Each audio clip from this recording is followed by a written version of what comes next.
Soy Chus Navarro y te doy la bienvenida a Escuchando Newsletters, el podcast para aprender e inspirarse con otros creadores de newsletters.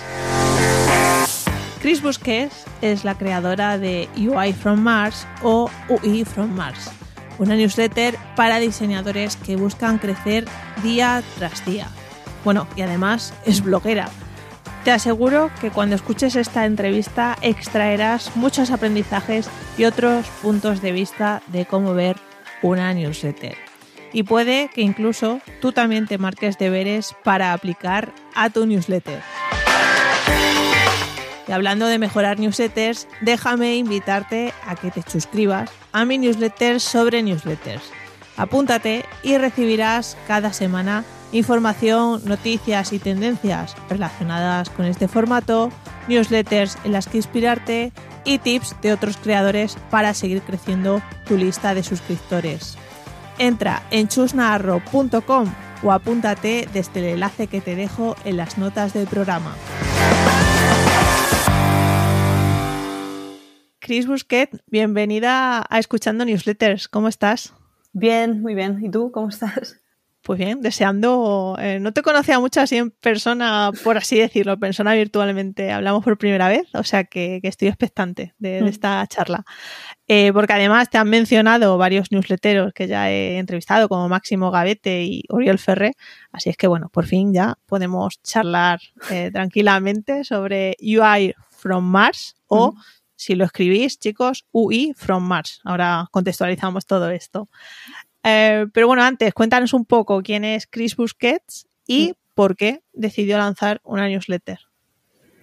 Yo soy diseñadora, product designer, con varios años de experiencia, y el motivo por el cual nació UI from Mars, que nació como un blog, fue porque, bueno, con el tiempo vas leyendo muchos contenidos sobre diseño, sobre experiencia de usuario, sobre producto, etc.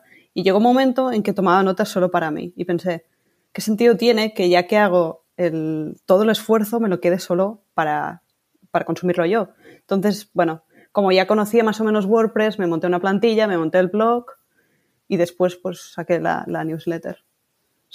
Al final el ánimo es compartir. Vale.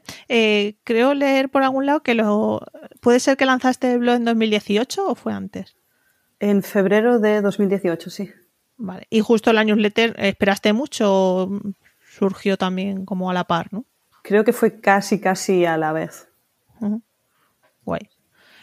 Sí, es que precisamente tenía una pregunta que últimamente reflexiono sobre ello y es, estamos viendo un auge de la newsletter, los blogs ya tuvieron ese boom y parece que ahora se está perdiendo. ¿Crees que las newsletters están matando a los blogs? O sea, ¿cómo ves que encajan esos dos formatos hoy en día? Creo que son otra vía de comunicación con tus lectores.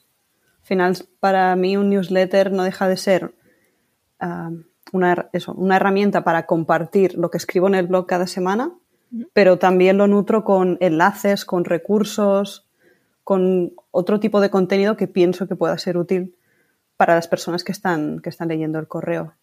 Entonces, no creo que se lleguen a canibalizar, al menos en mi caso. Sí que estoy suscrita a newsletters que, por ejemplo, lo mismo que publican en el blog, lo escriben tal cual, entero en el newsletter. Entonces, ahí quizás sí que hay cierta canibalización, pero si lo que ofreces es diferente o es más exclusivo, entre comillas, por decirlo de algún modo, son complementarios para mí. Sí, al final tú eso lo trabajas muy bien porque es verdad que no solo, o sea, es verdad que en UI from Mars dices, oye, he publicado este artículo en mi blog, lo contextualizas un poco si a la gente le interesa visitarlo, ahí ya tienes una fuente, ¿no? Canalizas un poco el tráfico de esos suscriptores que tienes, pero a la vez tienen un incentivo de suscribirse a tu newsletter porque le ofreces pues una serie de enlaces interesantes que a lo mejor, ¿no? Haces también esa labor de curación de contenidos que también es muy válido y se ve mucho en las newsletters hoy en día. Sí, y además la mayor parte del tráfico que tengo en UI from Mars viene por orgánico, es Google. Entonces, ¿se porta bien el algoritmo contigo? De momento sí, voy a tocar madera. Sí que hubo alguna actualización que me rompió un poco los esquemas, pero creo que ahora está más o menos estabilizado. Toquemos madera. Eso, que nunca se sabe. Telita. ¿Y siempre ha sido así esa estructura de la newsletter o ha ido evolucionando en estos años que la has lanzado? Creo que la estructura ha sido más o menos similar.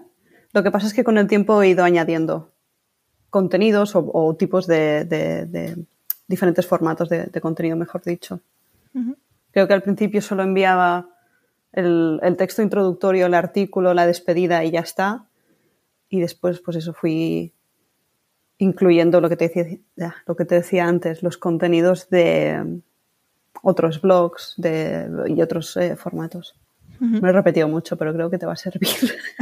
No, que va, o sea, al final es interesante también porque es verdad que hay gente que, oye, empieza con una estructura, por lo que sea, se cansa, ¿no? Itera, pero luego vuelve a lo mismo. Entonces, yo, por ejemplo, tengo otra newsletter de Gadget y tiene 5 años y nunca he cambiado la estructura, ¿no? Ahora parece que me está apeteciendo experimentar un poco, pero oye, es que si funcionan las cosas o si tú como creador te sientes cómodo con eso, tampoco hay por qué estar constantemente innovando, ¿no?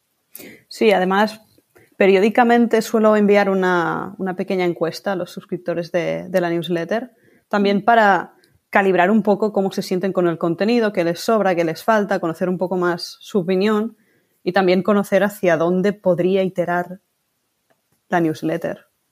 Uh-huh. Al final me sirve para recopilar ideas y si estás escribiendo contenido para que lo lea la gente, tiene bastante sentido acomodarse un poco a lo que necesitan, a lo que esperan. Sí, esa bidireccionalidad, ¿no? No solo, oye, tú como Chris escupes, ¿no? Por así decirlo, tus movidas de diseño, sino sí. que es interesante escuchar, ¿no? Quién está detrás, quién te consume. Que si no, tengo que decir que cuesta bastante generar cierta conversación con un newsletter. Vale. Porque por mucho que escribas que tú estás al otro lado, que si contestas al newsletter te voy a contestar, etcétera, es como que cuesta. Me encanta porque es que, o sea, has tocado 3 puntos que tenía, de hecho, dedicado en futuras respuestas, pero creo que me voy a detener aquí. Y uno es el tema de la encuesta. Me llamó mucho la atención cuando me suscribí, que justo tienes una thank you page, ¿no? Cuando envías el formulario directamente ese /gracias, sí. En el que, oye, lanzas ya la encuesta. Me sorprendió, nunca me había suscrito a una que directamente me lanzara la encuesta, ¿no? Es como, me acabo de suscribir, no sé lo que espero, por así decirlo, pero ya me propones, ¿no? Cómo interactuar. Y de hecho, luego en el welcome email aprovechas también para enviar la encuesta, ¿no? Es como que sí que insistes en quiero saber de ti. Sí, es que, bueno, es lo que te decía antes. No quiero que sea un altavoz en el que, como decías antes, yo me pongo a explicar mis cosas de diseño si me escucha alguien bien y si no, pues no. Para mí, o sea, con todo el tiempo que me trae escribir, o sea, que me cuesta escribir los artículos, el mantenimiento del blog, newsletter y demás, que menos que intentar ajustarlo a las necesidades, porque yo puedo tener una impresión de que alguien, o de que en general los diseñadores tienen dudas en relación a su portfolio o proceso de diseño, pero quizás estoy súper equivocada. Y esa encuesta me ayuda precisamente a calibrar un poco el tipo de contenido que puede ser más útil. Y ese feedback, o sea, lo tienes simplemente, lo lees y ya te apunta mentalmente, vale, pues tengo que redirigir más por aquí o tal. Oye, digamos que tienes la respuesta esa en una base de datos para segmentar también a esa audiencia o es solo, ya te digo, orientativo. Es un Google Forms, entonces los resultados los volcan en un documento de spreadsheet y lo voy revisando periódicamente y pon que cada 4 meses o algo así lo reviso bien revisado. Tengo un documento de Miro, sí, que en algún momento tendré que pasar a FigJam, pero que es como un mapa de ideas. Vale. Entonces, en función de las respuestas voy enlazando y voy viendo qué tiene más peso, qué tiene menos peso.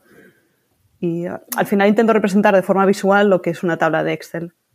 Vale. Porque hay bastantes resultados en esa encuesta y en mi cabeza no da para tanto, no puedo retener. Sí, más cuando son campos abiertos, ¿no? Que Sí. si fuera que puedes segmentar bien, pues muy bien, muy interesante. Digamos que esa encuesta se convierte, por así decirlo, en un roadmap, ¿no? Sí. Para saber más o menos cuáles son la lluvia de ideas, ¿no? Que haces contigo misma. También en el Welcome Email haces una recopilación de algunos enlaces. Me preguntaba ¿en qué te basas para elegir eso? Si es que son los más leídos, tus favoritos, algunos que te reporten ciertos enlaces de afiliados, no sé. He ido cambiando y de hecho ahora con el cambio de proveedor no recuerdo qué dejé, pero diría que lo que tengo ahora son los que tienen más visitas desde Google. Vale. Entonces los que traen más visitas entiendo que son los que más interés generan. Y son los que enlazo allí. En algún momento sí que había puesto mis favoritos, pero bueno, básicamente voy cambiando. Tengo que decir que tampoco estoy mirando muy en profundidad las métricas del email, del welcome. Sí que miro la tasa de apertura, pero el dónde hacen clic, la verdad es que hace mucho que no lo miro. Deberes. Estas entrevistas son lo peor porque soy consciente de que mando anotaciones. Me voy a dar cuenta de cosas que debería estar haciendo o revisando con más intensidad. Muy bien. Y por último, también por seguir en ese welcome email, que soy muy fan, la verdad, de dar la bienvenida, ¿no? al usuario al final cuando se suscriben a nuestras newsletters, pides que te respondan con un hola para mejorar la dichosa entregabilidad. ¿Consigues respuestas o has probado, yo que sé, alguna vez a preguntar otra cosa en vez de que simplemente te digan un hola? Sí consigo respuestas y la verdad es que me sorprende. Wow. Y las estoy consiguiendo más ahora que estoy poniendo el contéstame con un hola, que no si hago una pregunta y obligo, entre comillas, a esa persona a contestarme esa pregunta. Porque toma más tiempo. Es mucho más fácil contestar un email y poner hola. Y ya está. Y yo los contesto, ¿eh? Qué bueno. O sea, a la persona que contesta le agradezco que conteste. Se hace una cadena de olas, sí, ¿no? De olas. En Gmail, con la respuesta está sugerida, es siempre hola, ok, punto. Tal. Son terribles esas respuestas. Pero mira, interesante y me quedo con ese caso de que, oye, cuando preguntas a lo mejor no consigues respuesta y simplemente con el hola, además creo que indicas que es para, oye, para saber que hay alguien detrás, sí. Se consigue esa interacción interesante. No me lo esperaba. No, sí, por eso que a mí también me ha sorprendido. Y de hecho esto lo hilo con un tema que has tratado antes, que es esa interacción con el lector, ¿no? Tuve esta conversación con Dani Primo, que también le entrevisté hace poco, y él me dijo que precisamente no sabía si por el sector en el que se movía, que era desarrollo, no conseguía para nada que la gente le respondiera. Y yo le decía que precisamente mi newsletter sobre newsletter, como es un público que está más, no sé, como que entiende, ¿no? Que tiene esa empatía con lo que significa responder un email, yo sí que siempre tengo alguna respuesta. Entonces, interesante también entender en qué círculo nos movemos, cómo de asentado está ese lector dentro de, bueno, pues cómo de habituado está con la newsletter para, bueno, esperar más o menos respuesta. La verdad es que no he conseguido encontrar un patrón. Es decir, cuando envío, por ejemplo, las encuestas esas con Google Forms, contesta bastante gente. Si hago una pregunta en el mismo cuerpo del newsletter pidiendo que me contesten que estoy al otro lado, recibo pocas respuestas. Con el hola que decíamos antes, he recibido más.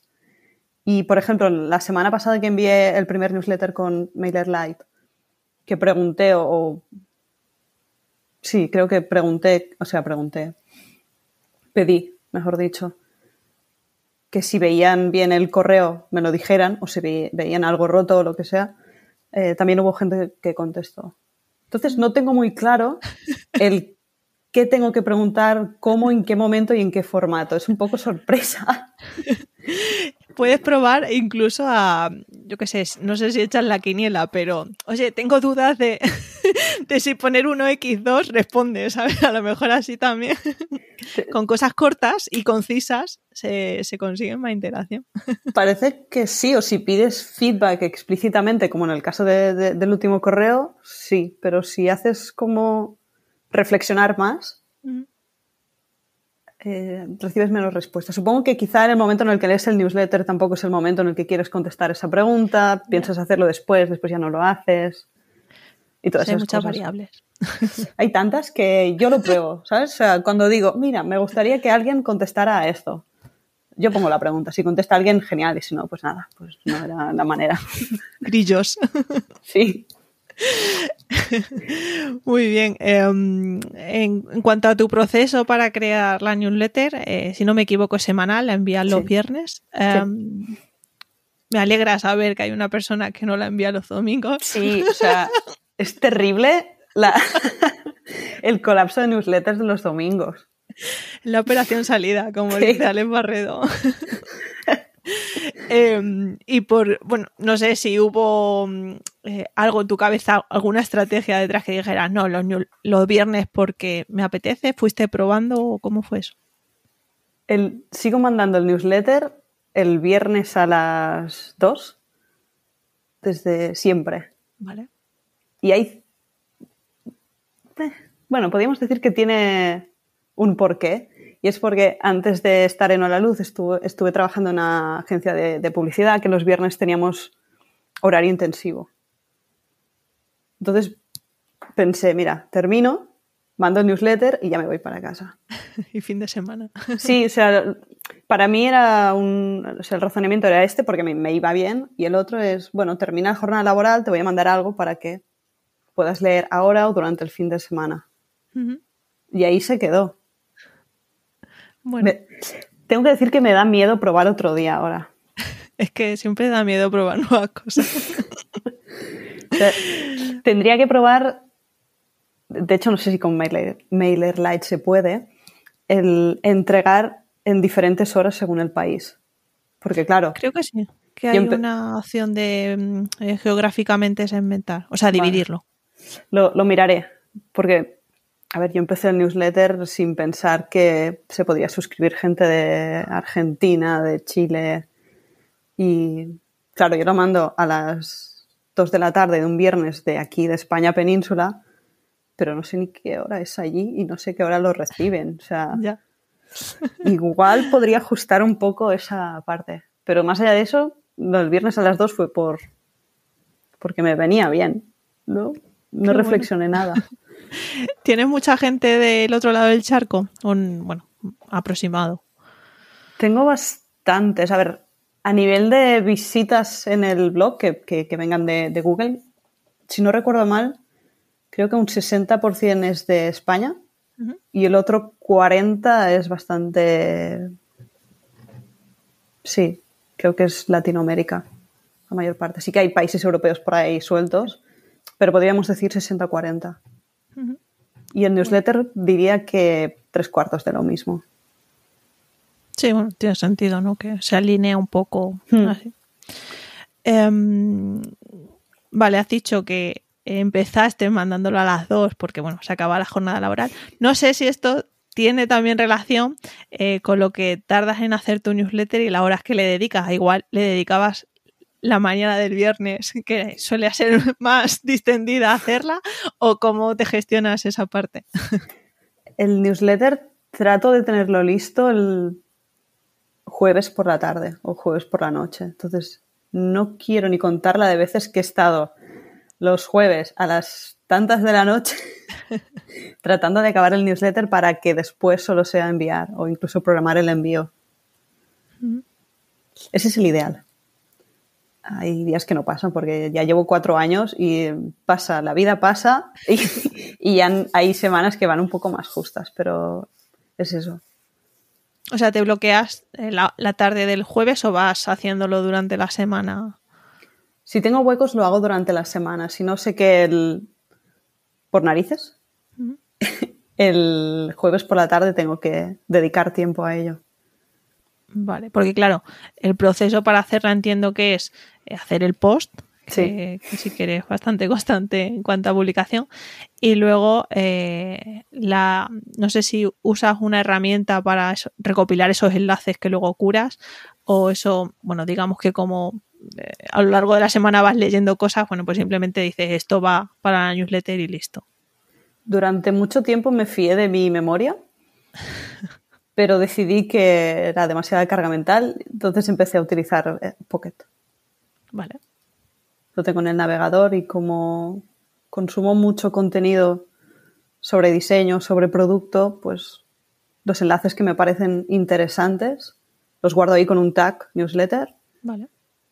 Y el jueves por la tarde pues filtro el que creo que más o menos también puede encajar teniendo en cuenta el artículo que envío. Lo preparo y ya está. Bueno. Buen método taguearlo, porque yo añado un montón de cosas, no uso Pocket, uso Instapaper y claro, llega un momento en el que es Diógenes digital, ¿sabes? De momento lo tengo controlado. Ya si quieres hablamos dentro de 2 meses y seguramente será un cajón desastre porque me conozco. Suele pasar. Por cierto, entre otras cosas, no te he preguntado y me interesa el por qué ese nombre para el blog y la newsletter. Buena pregunta. En realidad es una fusión de canciones de David Bowie. Vale. No tiene más. Bowie me gusta mucho como artista. Tiene, obviamente, Space Oddity, Life on Mars, todas esas canciones que a mí siempre me han hecho pensar en ciencia ficción, en el ir más allá, de alguna manera, ¿sabes? Y se me ocurrió que tenía sentido enlazar lo que a mí me gusta el diseño con, no sé, como con ánimo de crecer, de avanzar. Expandirte, sí. Wow. Y hice ahí como una fusión y, no sé, me sonó bien. No, sí, o sea, y yo me creía que no tenías un porqué tan, no sé, tan asentado, pero sin duda le veo mucho sentido, o sea que mola. Para mí era juntar dos cosas que me gustan mucho, la música de David Bowie y el diseño. Y se quedó así. Sí, además lo alineas también un poco con la identidad gráfica, ¿no? De Marte y tal, o sea que muy chulo. Muy bien, pues vamos a pasar a un quebradero de cabeza que a lo mejor te ha llevado las últimas semanas, y es que hace poco has cambiado de MailChimp a MailerLite. Entonces, ¿por qué has decidido dar ese salto? O simplemente cambiar, no sé si ha sido un salto o un cambio, y cómo ha sido la experiencia. Lo de dejar MailChimp hacía mucho tiempo que lo pensaba y alguna vez había tuiteado al respecto. Hay varias razones. Las principales son que MailChimp es muy caro cuando el tamaño de tu lista sobrepasa el plan gratuito, básicamente. Creo que son 2.000 el plan gratuito. Sí, 2.000, 2.500. Sí. Es una herramienta que ha crecido más allá de lo que es el envío de newsletters. Cada vez están añadiendo más funcionalidades y estaba pagando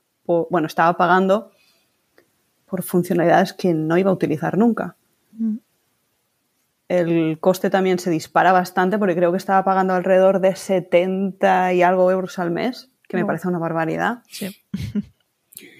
Y además, como de hecho finales de 2021, si no recuerdo mal, Intuit compró MailChimp, también hay determinadas quejas en relación a cómo MailChimp trata a sus empleados. Y básicamente se me juntó todo y decidí que ya era el momento de buscar una alternativa. Entonces estuve preguntando, mirando diferentes herramientas y di con MailerLite, que además están en Europa. Tienen un precio bastante más asequible y se dedican a enviar newsletters. Y ya. De momento. De momento, así sí. empezó MailChimp. Déjame ser positiva. Pero sí, sé lo que dices. Y salté un poco a la brava y ya está. O sea, he mandado de momento solo un newsletter. Las métricas no se han movido mucho, cosa que también me da un poco de miedo porque al final cambias con quién estás enviando los correos. Pero de momento estoy muy contenta. Bueno. ¿Y por qué MailerLite y no un Substack o una alternativa gratuita? Puesto que tú, quiero decir, no tienes tampoco ninguna automatización o ningún requerimiento más allá de simplemente enviar emails. Substack no sé por qué me chirría. No sabemos cómo tratarán a sus empleados. O Review, la otra. Sí, la de Twitter. Sí. Vale. No terminaban de cuadrarme. Y prefería también tener más el control del cómo se ve lo que envío, poder hacer pruebas, tener más métricas. No sé, la verdad es que no llegué ni a contemplarlas seriamente, ¿eh? Vale. Estaba como buscando proveedores y... Sí, más específico de email, ¿no? De email Sí. marketing como tal. Sí, bueno, es que asumí que si se dedican a eso, es que tiene que funcionar bien. Y para mí también era importante que estuviera en Europa. GDPR, los servidores, los datos y todas esas movidas tan interesantes. De momento estoy allí y ya veremos dónde termino en 2022. Bueno, bien. Yo con la otra también estoy en MailerLite y muy contenta. Además, de hecho, cambié de MailChimp a MailerLite por un problema de entregabilidad y mucho mejor en MailerLite, o sea que, yo Si es que... no tengo quejas. Has hecho bien, Chris. No, y además tienen muy buen soporte. Cada vez que les escribes con cualquier duda, te contestan muy rápido y muy bien. Sí, fines de semana, etcétera. Sí, o sea que ese punto es muy, muy positivo. ¿Crees que influye la plataforma a la hora de elegir o de darle cierta identidad visual al boletín? O sea, ¿cuánto valoras tú la posibilidad de personalizar y de adaptar, bueno, pues esa ¿cómo se llama? Esa plantilla a tu marca? A mí con que me den suficiente flexibilidad ya me vale. Entonces, en este sentido, MailChimp y MailerLite son bastante similares porque puedes hacer tu plantilla arrastrando los módulos, cambiando tipografías, paleta cromática, espaciados y demás. Y tengo que decir que estoy más contenta con MailerLite también porque permite más tipografías, se ven como más trabajado el trabajo, valga la redundancia, que hacen al diseñar cada módulo. No, que no te tienes que autoconvencer, que sabemos que has hecho bien al cambiarte a MailerLite. No, pero eso está bien. Además tienen... Lo que me gustó, que no sé si lo has probado tú, son los módulos que tienen tipo encuestas y como más multimedia. El otro día inserté un hilo y se ve bien. O sea, quiero decir que sí que es verdad que cuidan más, tienes razón, los detalles, ¿no? Pues yo qué sé, el bloque de compartir, el bloque de seguir. Sí, no era autoconvencerme. Es que es verdad. MailChimp, la parte del email la dejaron como allí, ¿sabes? Rollo, funciona, nos da dinero y vamos a por el resto de cosas y no. He de decir que en MailerLite, por ejemplo, pasa en muchas herramientas que abusas de los bloques, ¿no? A lo mejor, yo qué sé, usa el bloque de título, usa luego el bloque de texto. Si usas muchos bloques, puede llegar a un punto en el que se te corte el email.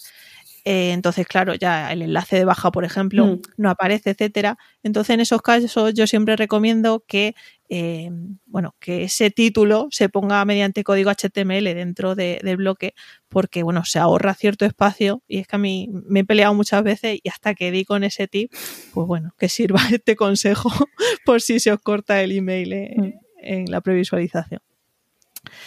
Vale, crecimiento. Después de casi 4 años, ¿cuántos suscriptores tienes a día de hoy? Ahora está en 4.900 y pico. Wow, pronto salto a 5.000. Sí, y voy a ir haciendo limpieza de forma más regular, también te lo digo. ¿Cada cuánto sueles limpiar suscriptores? Mira, hasta ahora lo hacía cuando me acordaba. Ahora voy a intentar ser un poco más metódica y quizá después de enviar los newsletters del mes, o sea, 3 o 4, revisar un poco quién no lo ha abierto y y empezar a filtrar un poco. Porque no tiene sentido hacer crecer una lista hasta el infinito. Primero porque te sale más caro. Sí. Y segundo porque estás mandando el newsletter a personas que no lo leen. Entonces, nadie gana aquí. Efectivamente, esas egométricas no son buenas. No. Justo cuando entrevisté a Oriol Ferré, él comentó, y de hecho usa MirrorLight, el flujo que tiene para hacer esta limpieza. Creo que había hecho como una automatización dentro de MirrorLight.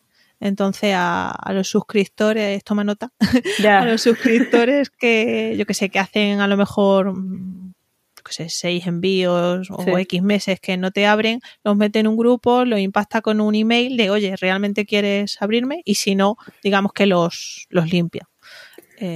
Pues volveré a escuchar el capítulo, porque lo escuché, pero sea no más había... automatizado y no tengas que estar ahí como manualmente haciéndolo periódicamente, por si te sirve. Seguro que me sirve, porque todo lo que me ahorre tiempo de estar revisando emails y datos... Que bastante tienes ya con la encuesta, revisarla cada X tiempo. Sí, bastante tengo con la encuesta y escribir, que tampoco... Pues sí, no es lo fundamental. Sí. Y ese crecimiento hasta los casi 5.000 que tienes a día de hoy, ¿cómo ha sido? ¿Ha habido alguna técnica que te haya funcionado bien y nos puedas compartir? ¿Ha sido orgánico? Ha sido orgánico. O sea, tengo WordPress con UI from Mars, entonces tienes la página inicial que tienes el formulario para suscribirte y hasta hace no mucho sí que tenía que en cada artículo tú hacías scroll y al cabo de un tiempo te aparecía un div que también te decía, te informaba que existe el newsletter y que te suscribas y demás. He quitado ese newsletter, entonces ahora estoy creciendo solo por lo que hay en uifrommars.com. Uh-huh. Y de momento creo que lo dejaré así. O sea, dentro de los artículos no tienes un bloque, nada. Interesante porque al final te llegan, ¿no? Todo el tráfico, entiendo que te llegan artículos. Entonces... Bueno. Es que igual es un poco loco, pero es que está creciendo con solo el newsletter en la página principal y quiero probar a ver qué pasa. Vale. Porque es que UI from Mars, tanto el blog como el newsletter, ha crecido siempre de forma orgánica. No me he entretenido en hacer publicidad de ningún tipo. Uh-huh.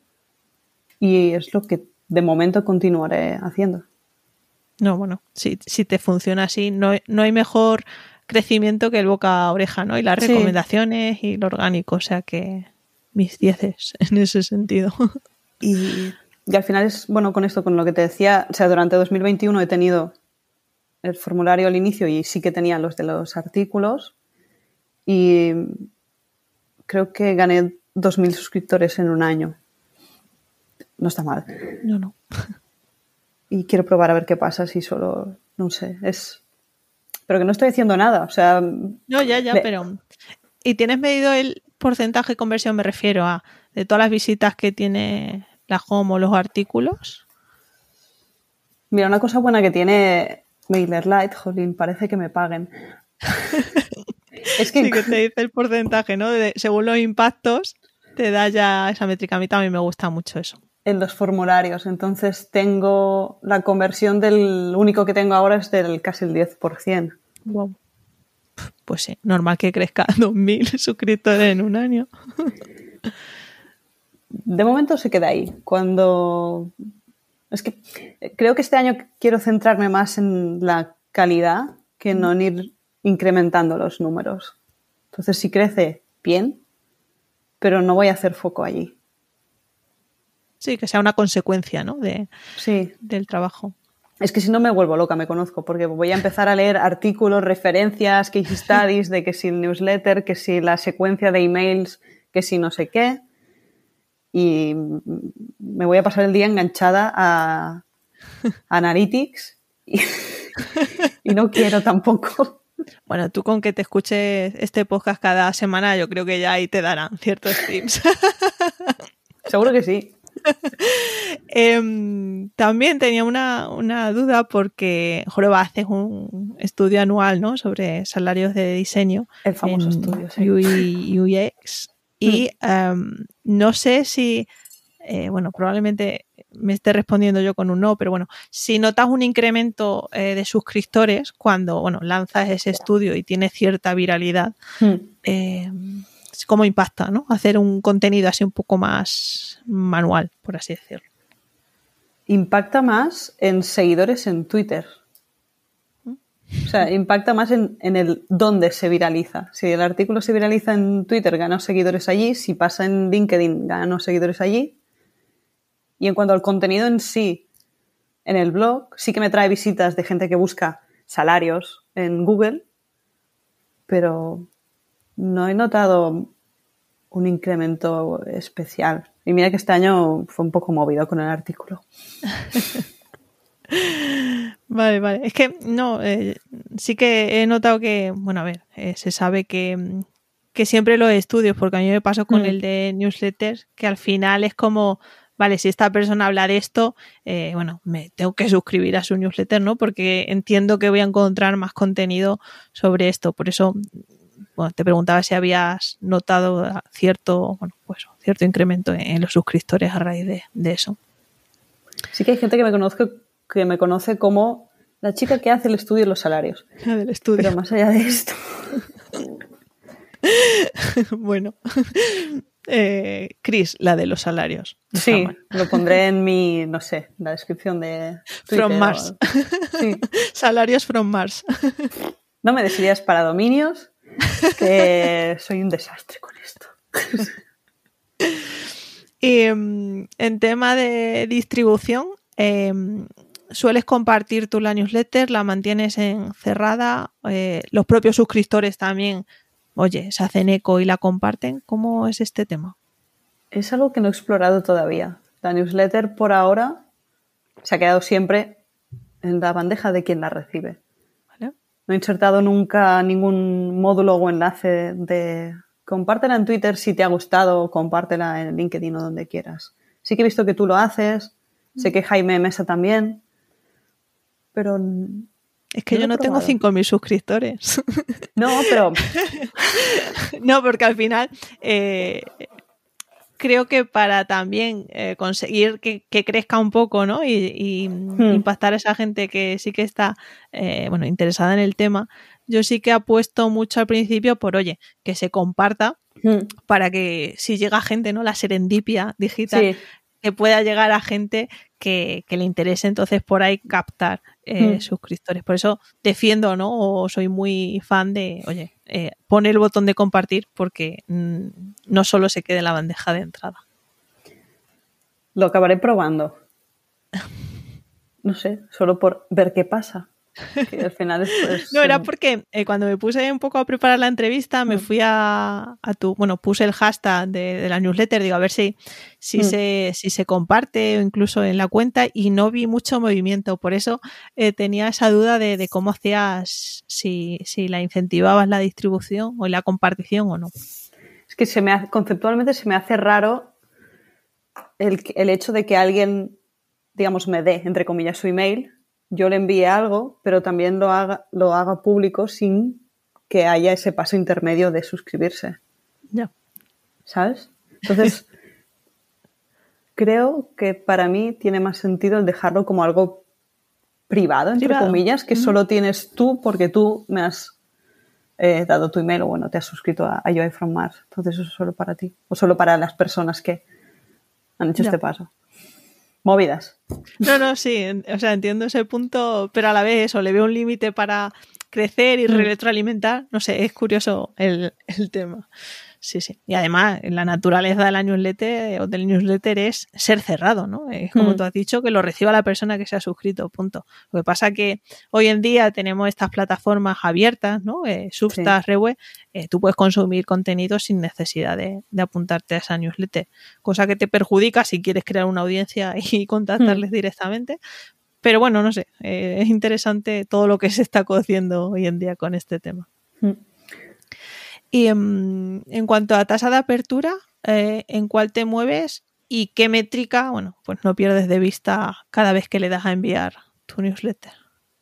La tasa de apertura está, digamos, en los emails regulares, entre el 40 y el 50. Uh-huh. Y la tasa de apertura del del email de bienvenida que decíamos antes, creo que está en el 78. Bueno, muy bien. Que menos que te abran el primero, ¿no? Sí.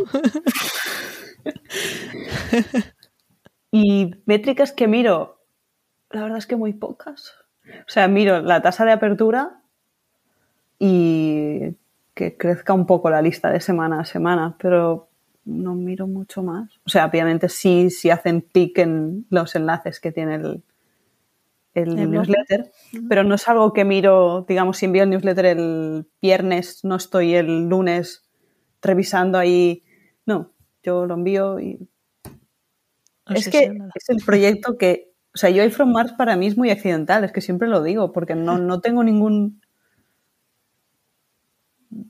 plan o ningún método, rollo, estoy mirando muy en profundidad las métricas para... No sé. Eso es bueno y eso es malo, ¿eh? Pero... Sí, no, pero bueno. Creo que vivo más tranquila que... Seguramente, sí. Que rompiéndome la cabeza con cosas. Es lo que te decía antes, creo que prefiero escribir.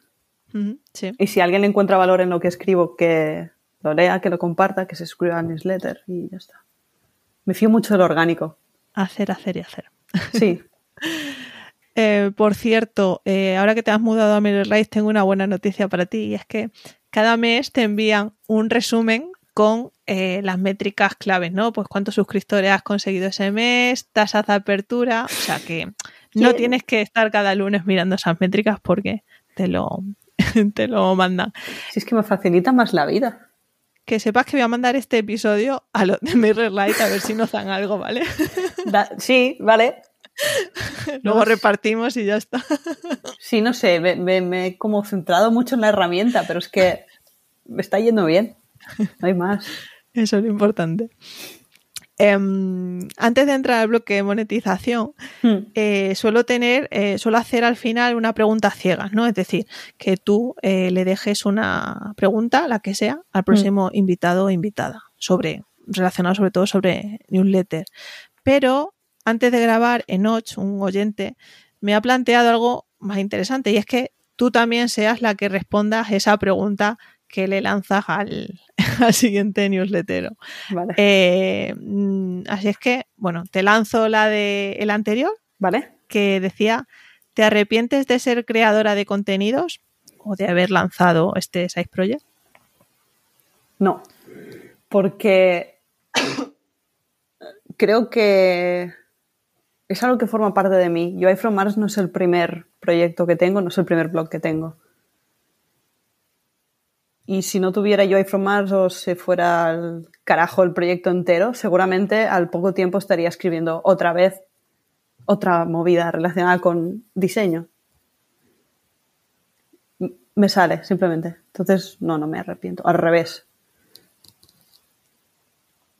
Sí, te ha traído cosas buenas, ¿no? Muchos. Sí, es que muchas veces nos enfocamos en eso, ¿no? En la monetización, en el retorno monetario, tal. Pero es que trae tantas cosas buenas por el camino, el aprendizaje, sí, la mejora en un tema, simplemente saber manejar una herramienta de email marketing, que yo creo que son mucho más potentes que los que te puede traer un patrocinio. Sí, sí, además, al menos en mi caso, UI from Mars me ha generado como proyectos colaterales, conocer también a muchas más personas, y de ahí siempre están saliendo cosas interesantes. O sea, yo encantadísima. No se arrepiente. No. Vale, no sé si tienes ya en mente la pregunta o vamos tratando y la lanza al final, como quieras. Tengo una que no sé si ya la habrá hecho alguien, ¿vale?, con anterioridad. Pero es como extraño hacer una pregunta para alguien y responderla tú. Y tener que contestarla yo también. ¿Cuál es tu herramienta de marketing preferida?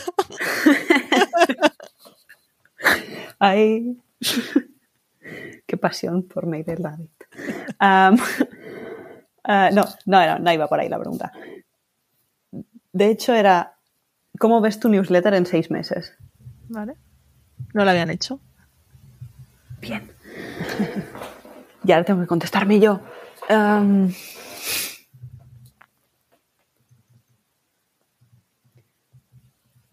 creo que no va a cambiar mucho. Creo que sí que va a tener más suscriptores si sigo con la tendencia de los últimos 2 años. En 6 meses tendría que estar en 6.000. Suponiendo que todo va más o menos como ha ido hasta ahora. Y sí que seguramente estaré probando diferentes maneras de crear conversación alrededor de los newsletters.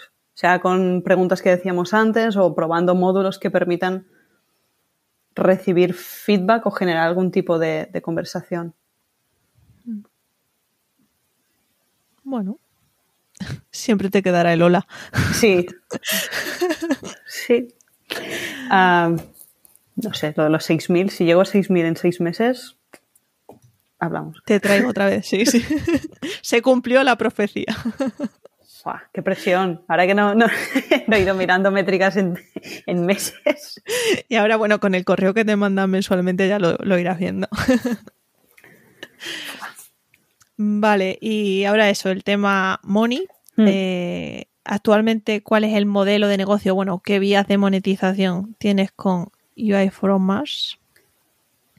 Durante los últimos 4 años he ido dando varios tumbos. Al principio no tenía nada. Durante un tiempo tuve Patreon, pero lo dejé de lado porque me obligaba a generar más contenido del que ya genero. Entonces me estaba quemando.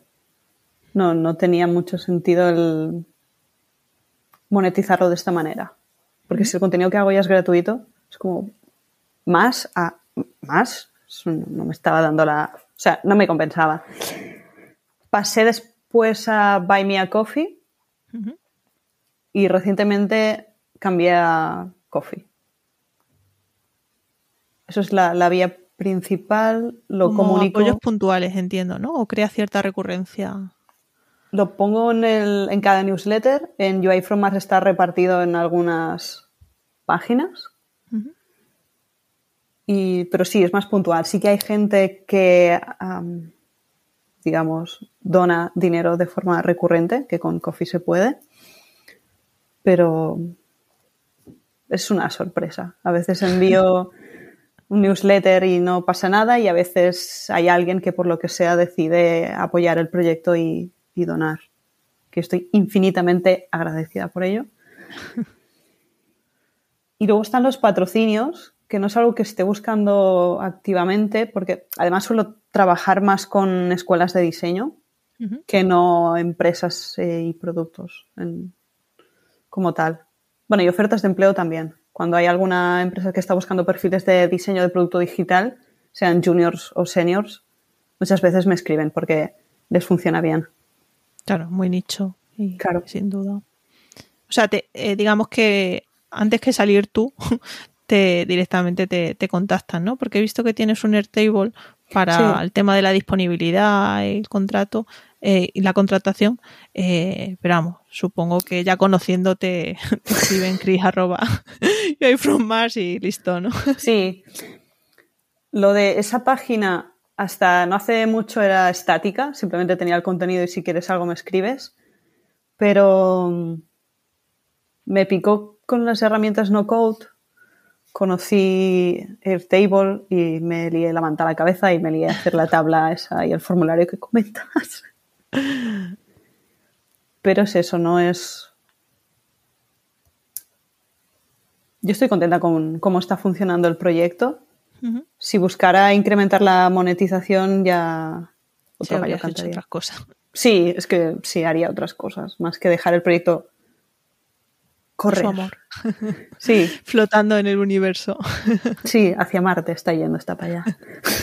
Y más o menos una cifra que nos pueda dar así de media al mes de ingresos. Bueno, no lo tengo ni calculado.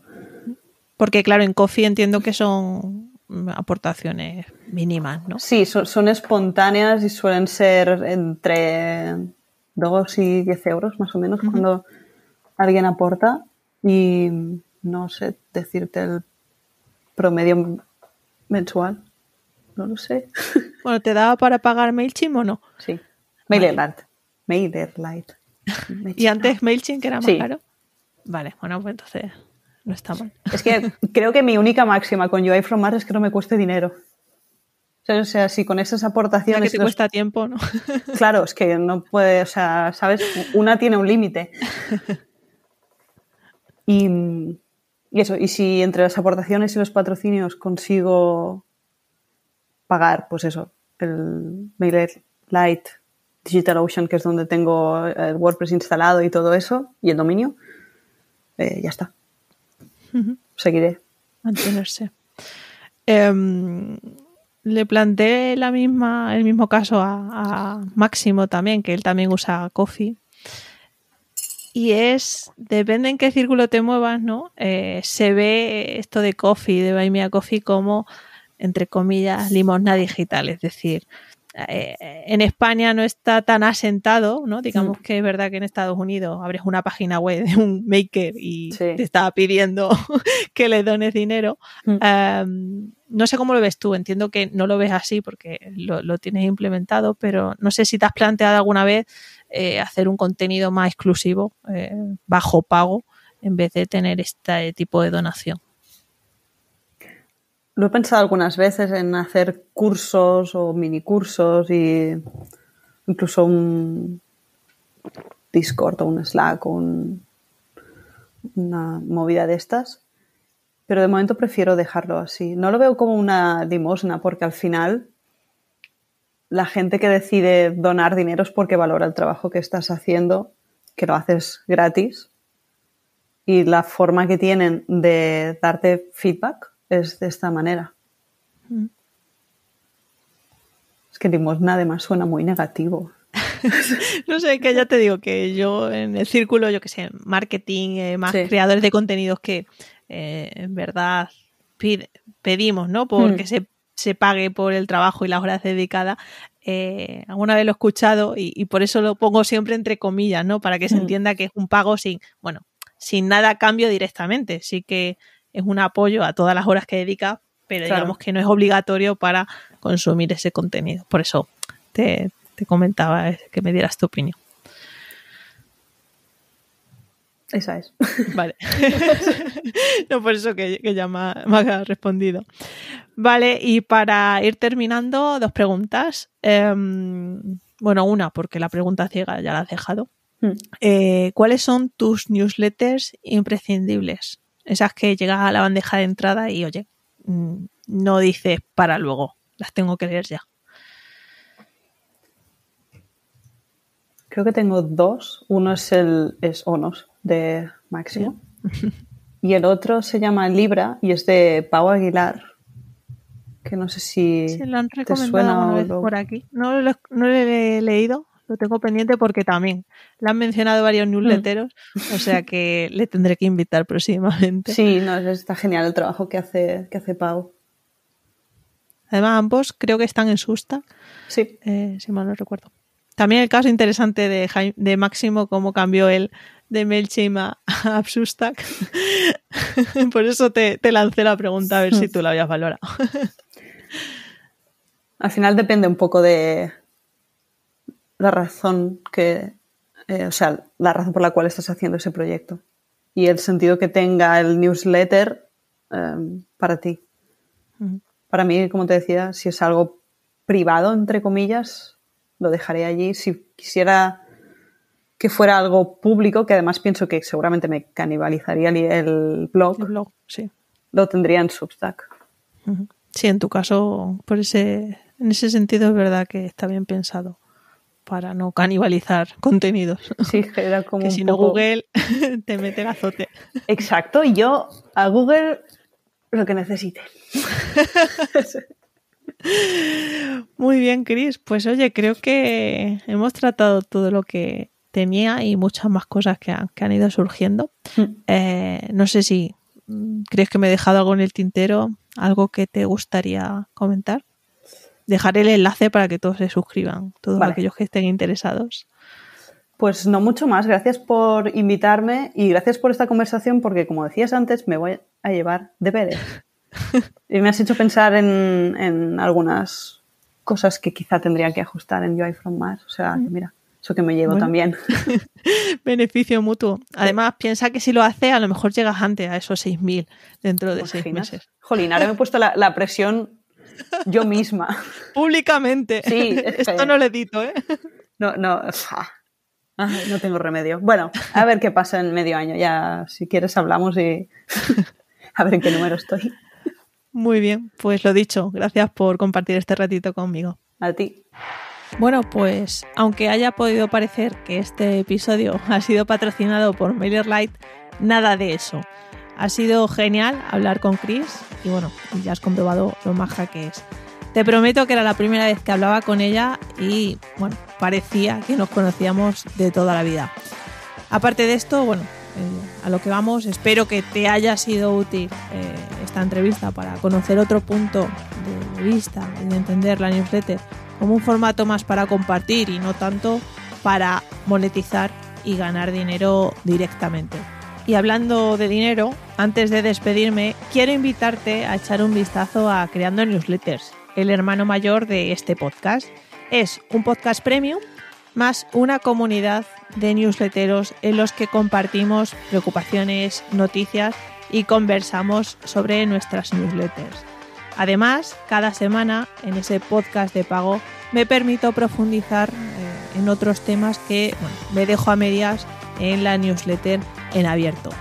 Si quieres estar dentro, te animo a que visites creandonewsletters.com y crea newsletters en compañía.